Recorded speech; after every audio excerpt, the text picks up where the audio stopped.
কমলাক্ষ প্ৰকাশ ডাঙৰীয়াই সেইদিনাখন জলসিঞ্চনৰ প্ৰস্তাৱটোতে খুব সম্ভৱ চৰকাৰক প্ৰশংসা কৰিছে।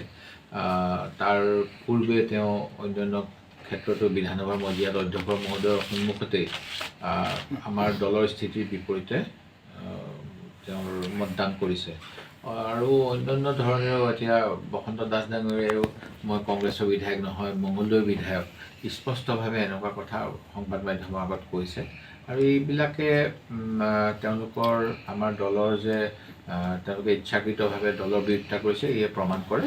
আৰু এনেকুৱা ধৰণৰ কিছুমান কাৰণত আমি অধ্যক্ষ মহোদয়ৰ ওচৰত তেওঁলোকৰ ডিছকুৱালিফিকেশ্যনৰ বাবে আবেদন জনাইছোঁ। 3 লাইনৰ কথাটোতো বহুত পিছত আহিছে, আমি তাতকৈ আগতেই দিছোঁ। তেওঁ 3 লাইনটোতকৈ আগতেও তেওঁ যিখিনি কৰিছে সেইখিনিও বহুত।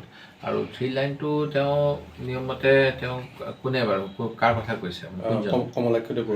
কমলাক্ষ 3 লাইনটো তেওঁৰ কাৰণে বোধ কোনো প্ৰয়োজনেই নাই। তাতকৈ আগতে তেওঁ বিধানসভাত যিখিনি আমি যেতিয়া ৱাকআউট কৰিছিলোঁ সেইখিনি সময়ত তেখেতে স্পষ্টভাৱে সদনৰ মজিয়াত শাসক পক্ষৰ প্ৰতি আহ্বান জনাইছিল যে মই ৱাকআউট কৰা নাই, মোৰ সমষ্টিৰ কামবিলাক হ'ব নাই। তেতিয়া কৈছিলে আপুনি যিহেতু চৰকাৰক সমৰ্থন কৰিছে আপোনাৰ গোটেইবিলাক কামেই হ'ব।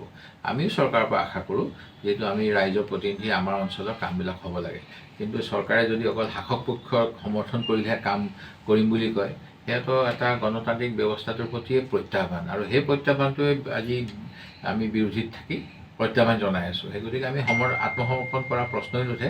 কমলাক্ষ ডাঙৰীয়াই আত্মসমৰ্পণ কৰিছে, যিটো দুৰ্ভাগ্যজনক। আমাৰ ইয়াতে কমন লবি, যেনেকৈ দিল্লীত চেণ্ট্ৰেল হল আছে, চেণ্ট্ৰেল হলটোত আমি কেতিয়াবা গৈ পাইছোঁ তালৈ। তাত শাসক বিৰোধী সকলোৱে একেলগে চাহ খাব পাৰে, খাদ্য খাব পাৰে, কথা পাতিব পাৰে। আমাৰ অসমত এনেকুৱা এটা হৈছে যেন আমি বিধানসভাৰ ভিতৰত নীতি আদৰ্শৰ কাৰণে আমি যেতিয়া সমালোচনা কৰোঁ, তাৰপিছত সামাজিকভাৱেও যেন আমি ইজনক সিফালে গ'লে মানে ইউটাৰ্ণ মাৰিব লাগিব, এনেকুৱা এটা ধাৰণা দিয়া হৈছে ছ'চিয়েল মিডিয়াত, সংবাদ মাধ্যমত আৰু বিভিন্ন ধৰণে, যিটো দুৰ্ভাগ্যজনক।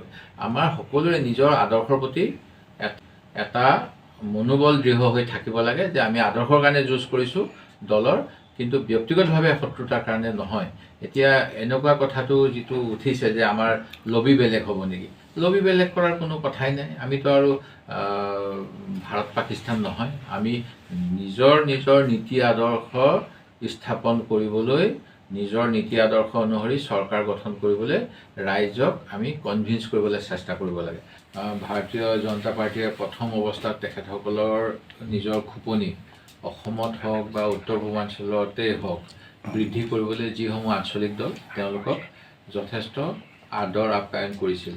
আৰু পৰৱৰ্তী সময়ত তেওঁলোকে নিজৰ স্থিতি সক্ৰিয় হোৱাৰ লগে লগে সেই দলসমূহক যে অৱহেলা কৰে, এই কথাটো গোটেই ভাৰতবৰ্ষৰ প্ৰেক্ষাপটত সত্য। আৰু এতিয়া লাহে লাহে উত্তৰ পূৰ্বাঞ্চলতো তেনেকুৱা এটা ধাৰণা দেখিবলৈ পোৱা গৈছে। প্ৰথম অৱস্থাত উদাহৰণস্বৰূপে আমি BTAD কথা কওঁ। BTADত এটা দলৰ লগত মিত্ৰতা আছিল, পৰৱৰ্তী সময়ত বড়ো ৰাজনীতি বিভাজন কৰি 2টা দল কৰা হ'ল। এতিয়া পুনৰ তেওঁলোকে নিজৰ স্থিতি শক্তিশালী কৰিবলৈ প্ৰতিটো সমষ্টিতে বিধায়ক মন্ত্ৰীসকলক নিয়োগ কৰিছিল। অনুৰূপ ধৰণেৰে অসম গণ পৰিষদৰ লগত যিটো মিত্ৰতা, এই মিত্ৰতাৰ বাবেই ভাৰতীয় জনতা দলে অসমত খোপনি পুতিবলৈ সক্ষম হৈছিল। সেয়া 2016 চনৰ পৰা আমি সকলোৱে জানো। আৰু এতিয়া মই যিমান দূৰ জানো, তেখেতসকলে কলিয়াবৰ যিহেতু পূৰ্বতে তেখেতসকলৰ দখলত আছিল, বৰপেটা তেখেতসকলৰ দখলত আছিল, এই চিটসমূহৰ প্ৰতি তেখেতসকলৰ অসম গণ পৰিষদ দলে অগ্ৰাধিকাৰ দিছিল। কিন্তু আপোনালোকৰ কথাৰ পৰা এনেকুৱা লাগিছে যেন এই চিটসমূহ তেওঁলোকক BJP দলে দিব বিচৰা নাই।